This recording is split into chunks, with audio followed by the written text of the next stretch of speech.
Hi, I'm Kendra McDonald, and I will be doing a Play-doh and loose parts art activity. I'll be explaining this art activity as if the children were present. Come on in, everyone, come on. Everyone find a seat at each spot. I don't want anyone to touch. I just want us to use our eyes and see what is at the table. What can you see? What do you think we will be doing? Oh, cooking. That's a really good suggestion. Maybe we'll be cooking. What else do you think? We're going to make something. What do you think we're going to make? Oh, you think we're going to make a cake? That's another great suggestion. We will be making Play-doh. Now, I have each thing spaced out here. If you can see, you've got flour, salt, cream of tartar. Can't see behind here, but this is green food coloring. As you can see, this is peppermint essential oil for different senses to be used during this process. And then we have some oil over here. And then, of course, our mixing bowl. It is spaced out this way so each child gets a chance to feel involved and incorporated in the project. So, Timmy, I would like you to scoop with this cup, and I need you to put 2 scoops in. Can you put 2 scoops in? 1, 2. The reason for transferring into bowls is so the children have an easier time. Normally bags of flour and things are quite substantially large and they're harder for the children. And this just creates more of, in my eyes, a winning art activity. Is, you know, spill the whole bag of flour everywhere. You're kind of making it to waste.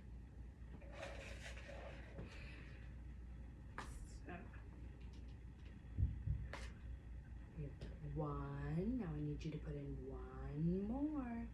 And this would be my chance to see if the child needed help with any grasping. And these work on different grasp strengths, as each different thing is hard to hold on to and is different to grab. So as this recipe requires 2 cups of flour, the next child beside would get to put in the other 2. Now, Taya, can you please put in 2 cups of flour, just like Timmy did? 1, 2.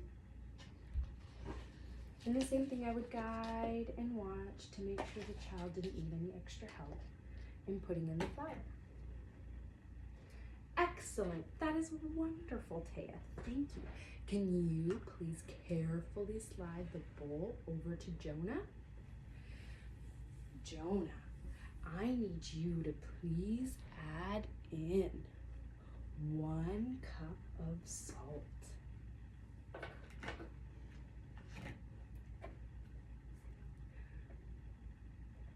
So, Jonah, can you carefully pour the salt into the cup and dump it into the bucket? Excellent, Jonah. That's when we need 1 more cup. Wonderful, Jonah.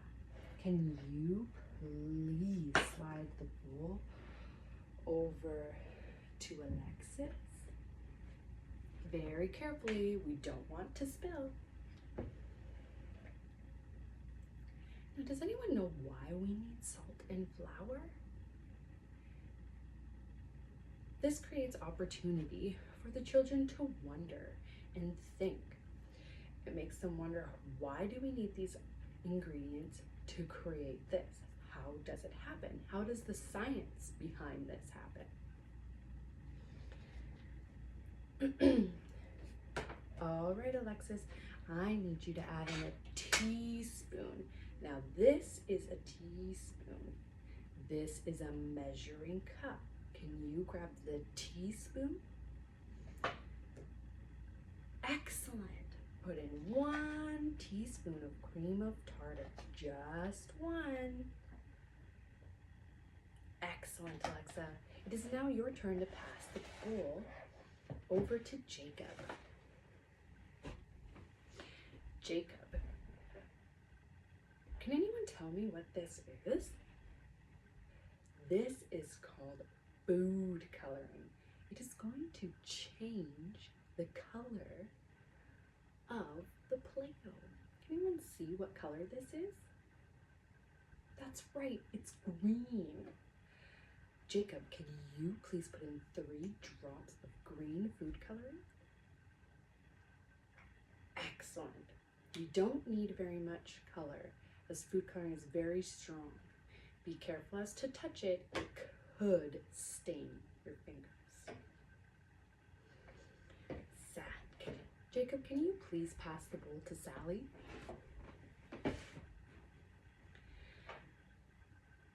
Can anyone guess what this is?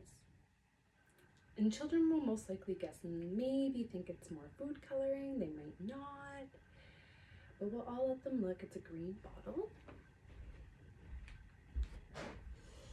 of essential oils and peppermint. And I went with green and peppermint just because we're getting closer to Christmas and these smells and colors will be appearing soon.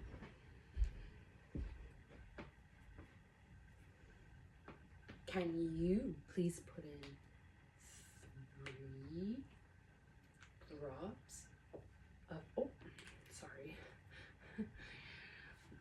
So after the children made a couple guesses, I would let them know that this is peppermint and it is essential oil and it smells. It's going to make our Play-doh smell really nice.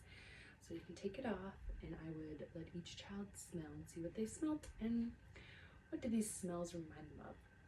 They might say ice cream, they might say candy canes, they might say spaghetti. And I would ask the child put in 3 drops. As it's very strong, you do not need much of it.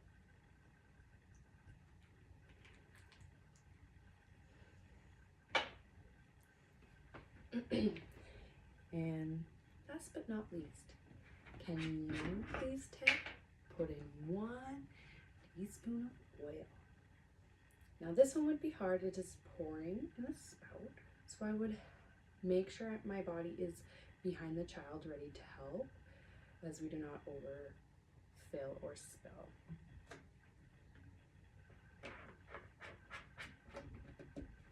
I'm going to make sure the lid's back on this so we don't leave it open for any spills to happen. And I might actually just move this up onto the top. And the same process would happen with each thing, and we would ask the child as each individual item came up as to what they think it might be, what it smells like, what it feels like, and just wonder and create curiosity as to what these ingredients are.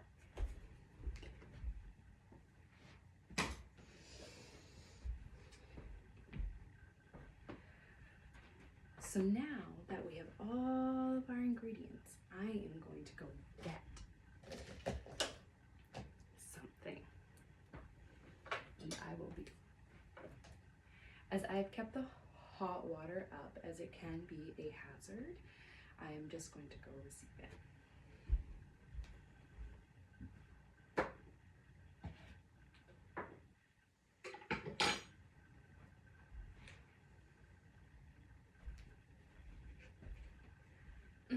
Now before we begin, I would let all the children look at all the ingredients we put in and how it looks and what they think. What do you think? What do you see? And create more wonder and curiosity. That's what our Play-doh looks like so far. Now I would bring this over and I'd ask the children, now what do you think this is? Can kind of see the steam from here. I'm not sure if you can see it from there. I'd ask the children what they think this is. Now this isn't extremely hot where it's not burning to the touch or on the jug. So I would let the children know this is hot water. We need hot water to mix all of the ingredients together to make our Play-doh. I would let the children feel the outside to show that it's warm and that it's hot. Now, I will need to pour this in, as we do not want anyone to get hurt or burnt from the hot water. And I would be the one to pour it into the jug. Making sure when I was done and I need to mix that my jug of hot water gets put up high where a child cannot reach it. We would then begin to stir, and as I'm stirring and creating, I would allow the children to look and see what is happening in the bowl. So we have poured in half of our water mixture so far. And this is what it looks like.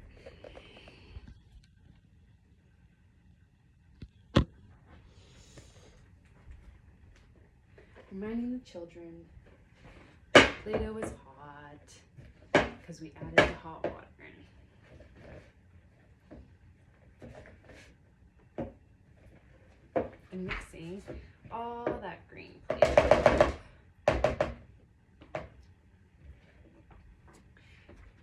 Now comes the fun part, the messy part as well, getting to mix it up. And it smells really nice. Whew. All right. I made some sticky Play-doh today. We probably need to add some color in.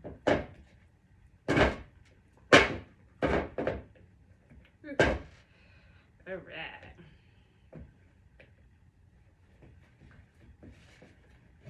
Getting it really mixed. We have to mix the Play-doh very well so all the ingredients can mix together and create really good Play-doh.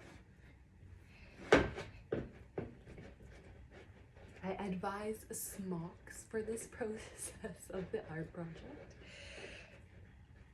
It will protect everybody because this is quite messy. Like my fingers. All right, pretty mixed up, very sticky. The good thing about creating Play-Dohs is not always it is a basic science, but sometimes when you mix it, depending on how the children are, you might have to add more flour. So mine's pretty sticky. More flour should be added to the batch. So I'd show the children after it's mixed, what do you think it looks like? And ask the children what they see, to smell the Play-Doh. And that's what it looks like, kind of like mint mixed ice cream. Now, while the Play-Doh is cooling, we'll put it up to cool so it can have a chance to set.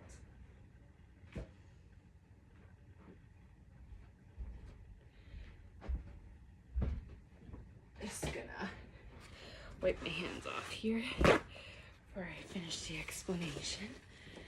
Sorry. All right.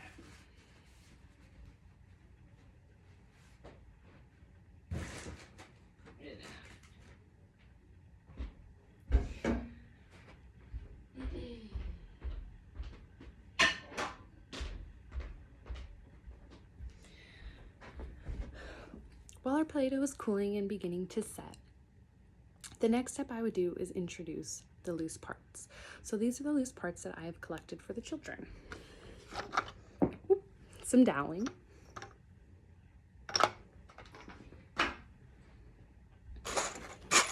some small screws,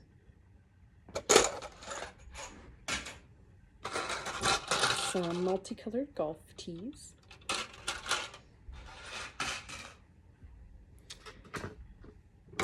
golf balls,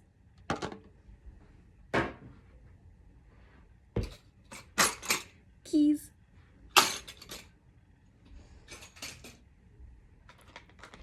and different types, sizes of lids, metal, plastic.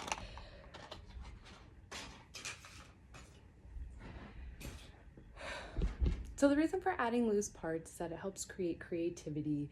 It helps the children think outside of what is placed in front of them. They have to create what they want and use their imaginations for this creative play. So I put everything down on the table while our Play-Doh is cooling. What do you see? Oh, what do you think these might be used for? And we would talk about each individual loose part. and what they feel like and their textures, noting that we do not put anything in our mouths. Why should we not put anything in our mouths? That's right, we could choke. And is this food? No, it's not. So it doesn't belong in our mouth. I would also note and let the children know that the golf tees and the screws have points on the end. We can discover this by gently poking our finger and feeling it and see what it feels like. And I would ask the children, do you think this is dull? Or do you think it is sharp? What do you think could happen with something that is sharp? So I like to ask the open-ended question for the children to have a chance to respond and think without me providing the answer of what could happen. We could get hurt. We could poke ourselves. So be very careful. After we've had a discussion about all the pieces and the loose parts that are used and the children have discovered, now it is time to engage the Play-doh.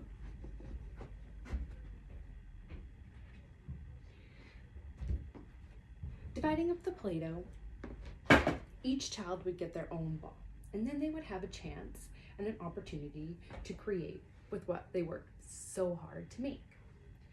So we started with science, learning about the measurements, what we use, and why we used all the ingredients we used to make the Play-doh.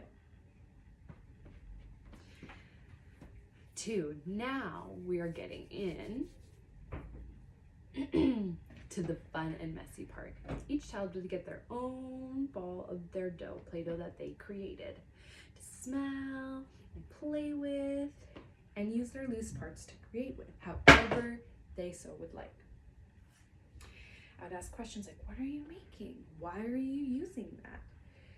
This also helps with fine motor skills. It is a very social development art activity as well, as the children can engage and ask each other, what are you making? Why are you doing that?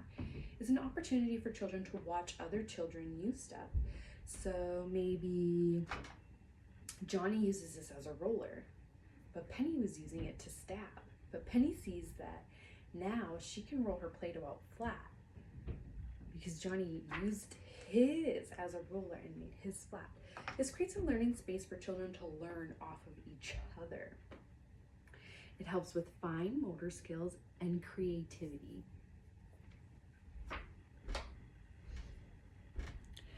So I hope you enjoyed my multi-purpose art activity involving science, sensory, loose parts, and creativity.